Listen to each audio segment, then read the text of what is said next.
Good day, people, my fellow humans. How do you do today? I find myself doing good. I do well. My bushy eyebrows are as bushy as ever. My beard is a bushy. I'm just a fucking bushy guy. So, I want to introduce the world to I have this, I've been working on a story. I just guess I'll start from the beginning.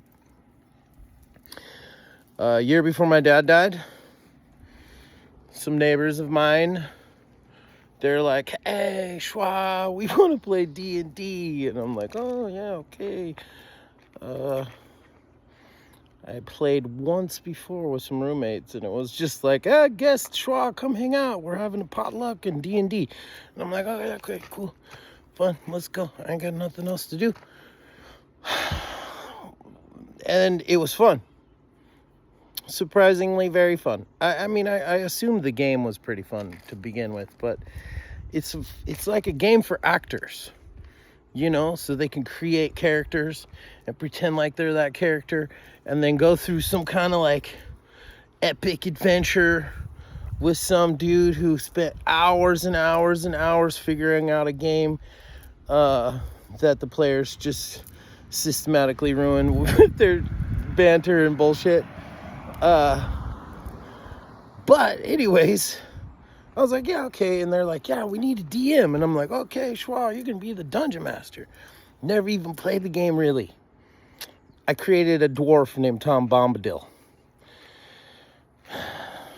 And, well, not Tom. He was just Bombadil. And he threw fireballs and then disappeared into the woods. I'm pretty sure he's still probably in their game somewhere. Who knows? The DM is now the controller of little Bombadil, the dwarf wizard. Well, maybe he was a sorcerer. I'm not sure. I'm pretty sure it was a wizard. Anyways. So, I fucking bought like $250 worth of books. Maybe more. I'm not sure. Anyways, doesn't matter. I watched countless hours of like Critical Role and a bunch of other stuff. And Critical Role is really fun. I spent hours involved in their stories. It's amazing. You guys are great. So, and then countless rabbit holes of D&D. I mean, there's so many guys like, oh man, the British dude with the beard. D&D Shorts. He's super cool, very helpful, very informative. That guy's totally has too much time on his hands. He reads too much. You gotta go have fun somewhere. Jokes. But like, there's a bunch of others. I can't name them all. There's the girl who, what's her name? Anyways, you guys are all great. You very helpful. And then so I was like, oh yeah, okay, I'm gonna build a game. And then all the people, they're like, no, we don't want to play. And I was like, that's what happens when you listen to drunk people at the bar tell you they want to play. Turns out they didn't want to play. So I spent all this time like learning how to play the game, and then I'm like, oh yeah, I created this whole thing and I got nobody to play. So then I scratched the whole idea of playing, and then one day my dad, a year before he dies, maybe a year and a half, him and I sit down, and it was like 4 months after everybody decided they didn't want to play. It was some kind of like winter idea for the winter because I live in the fucking snow. So I'm like, okay, well, I kind of created a pretty cool game, but I was gonna wing it for the most part because I'm pretty good at winging it. I've read every fantasy book I could get my hands on. I mean, since I was a kid. I've not read all the books on the planet, and I definitely couldn't do book reviews because I love fantasy too much that it's even if it's kind of slightly a corny story, if it's got it all good qualities, I'm loving it. Whatever. Anyways, especially if it's got dragons and magic and a quirky, weird old person. That's a combo for an entertaining book. Anyways, so back to the whole D&D thing. I'm like, okay, let's see. What do I do? And then I found a friend who was going to teach me more about how to become a DM, because I was like, well, I got this idea, Critical Role. All of you guys inspired me that I'm like, oh, I could maybe make a show, some kind of D&D show. But I didn't want to do it normal. I don't want it to be a podcast. I didn't want it to be a live podcast of like a game. But I also wanted to feel like a place that, like, you know, the guys in Critical Role could show up at the Sword and Spoon. And I was like, oh yeah, I'm going to create a thing, because my dad and I played a game. He was an Aasimar monk, and I was a Goliath wizard. And my friend Ian decided he was going to teach me how to be a dungeon master, so he DM'd a game for my dad and I. And my dad created a character, I created a character. The first thing we did was kill the dragon. I know, we were like level 1, and there was a dragon, but it turns out it had parasites. So my dad's character drop kicked it in the eye from 30 feet, 40 feet, maybe 60 feet in the sky. I don't know. We were cheating. I don't think we were playing the game correctly. Doesn't really matter, because he drop kicked a dragon in the eye, a big red dragon with parasites, but he was a monk, so he healed the meat, and then we fed it to a bunch of gnomes that the dragon was tormenting. It turns out those gnomes were part of a guild of gnomes, bard gnomes. They were like a gilded thing where they created there were artificers and bards. So every single one of them double class, level 20. But, you know, the dragon was humongous and they're tiny. So anyways, they're like super ecstatic. We cooked up a bunch of dragon meat. We all could have died, but we cured the meat of the parasites without even knowing.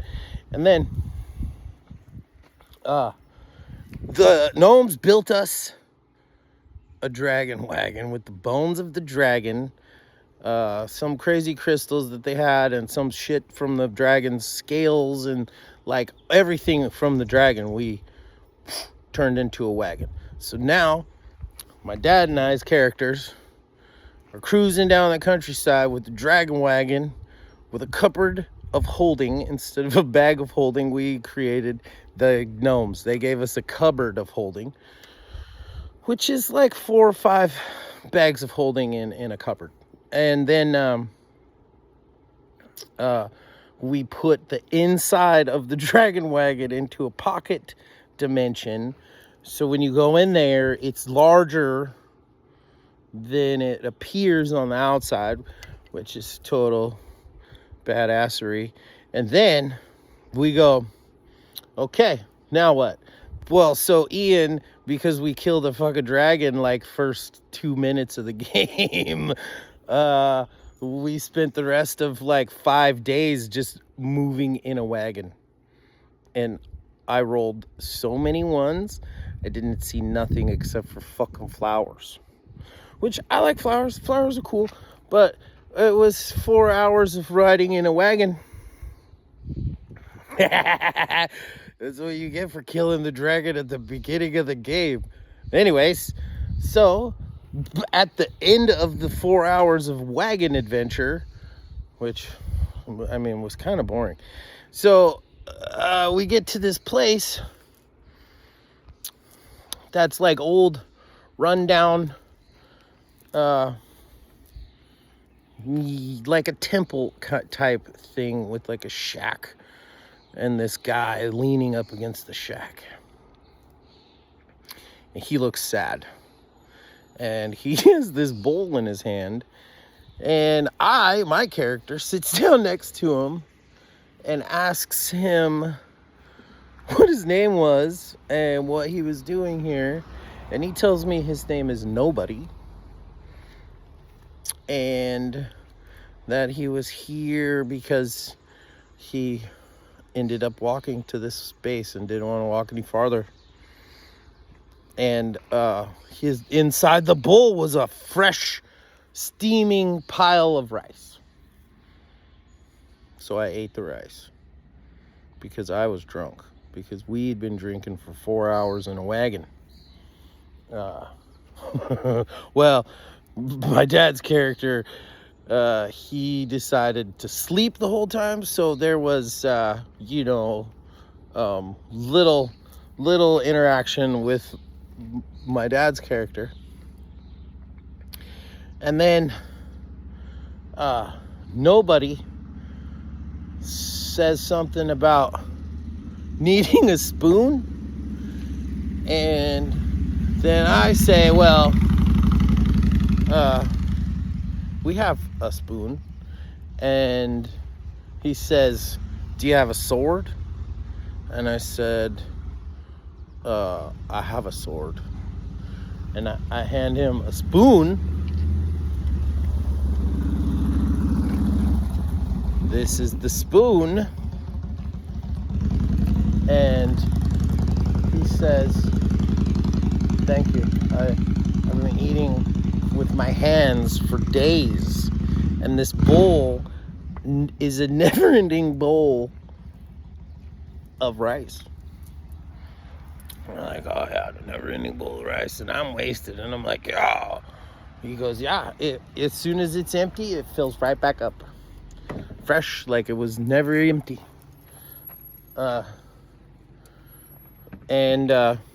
Yeah, it's my lot.